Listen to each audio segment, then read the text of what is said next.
MLC ఎన్నికలపై PCC focus పెట్టింది.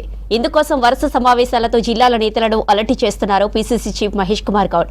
Sitting స్థానాల ఎమ్మెల్సీలను అక్కడి ఓట్లను పదిలం చేసుకోవాలని ప్లాన్ చేస్తున్నారు. అభ్యర్థుల ఎంపిక ఎపిసోడ్లోనూ జాగ్రత్తలు తీసుకుంటున్నారు.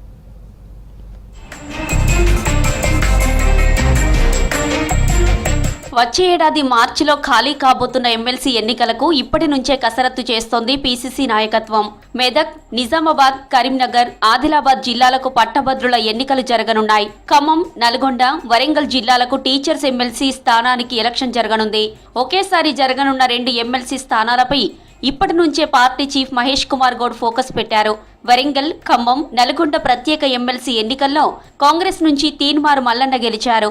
అదే ట్రెండ్ రానున్న ఎన్నికల్లో కంటిన్యూ చేయాలని పీసీసీ నాయకత్వం భావిస్తోంది. ఎమ్మెల్సీ ఎన్నికలపై ఆయా జిల్లాల నేతలతో జూమ్ మీటింగ్ నిర్వహించారు AICC Telangana chief Deepa Das Munshi, CM Revanth Reddy, PCC Mahesh Kumar Goud. Party గెలుపుకు ప్రతి ఒక్కరూ కష్టపడాలని దిశానిర్దేశం చేశారు.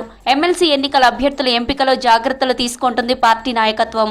పార్టీ కోసం మొదటి నుంచి కష్టపడి విధేయంగా ఉన్నవారికి అవకాశం కల్పిస్తే కార్యకర్తలు రెట్టింపు ఉత్సాహంతో పనిచేస్తారని భావిస్తోంది. ఈ వారం గాంధీభవన్లో ఎమ్మెల్సీ ఎన్నికలు జరిగే ఉమ్మడి జిల్లాల నేతలతో కీలక సమావేశాన్ని నిర్వహించనున్నట్లు తెలుస్తోంది. మొదటి నుంచి పార్టీ కోసం పనిచేసిన వారు, అసెంబ్లీ ఎన్నికల్లో పోటీ చేయకుండా సీట్లు త్యాగం చేసిన వారు, పక్క పార్టీల నుంచి వచ్చిన వారు, ఇలా చాలా మంది ఎవరికి వారు ఎమ్మెల్సీల కోసం ప్రయత్నం చేస్తున్నారు.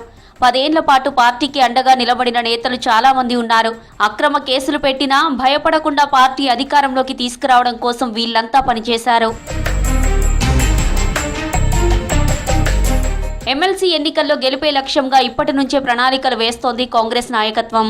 స్థానిక నేతల అభిప్రాయాలు సేకరించాక అభ్యర్థులను ఎంపిక చేయనున్నట్లు తెలుస్తోంది.